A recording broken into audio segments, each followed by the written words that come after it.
Okay, I've got the camera all back together. I'll pop in a battery.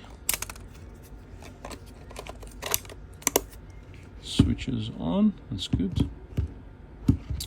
We'll put in a memory card.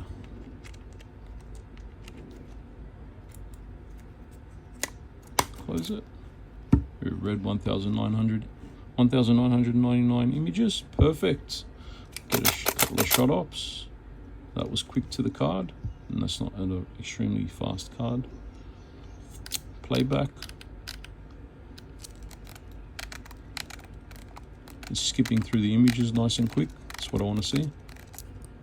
Every time I get a shot off, put the lens on.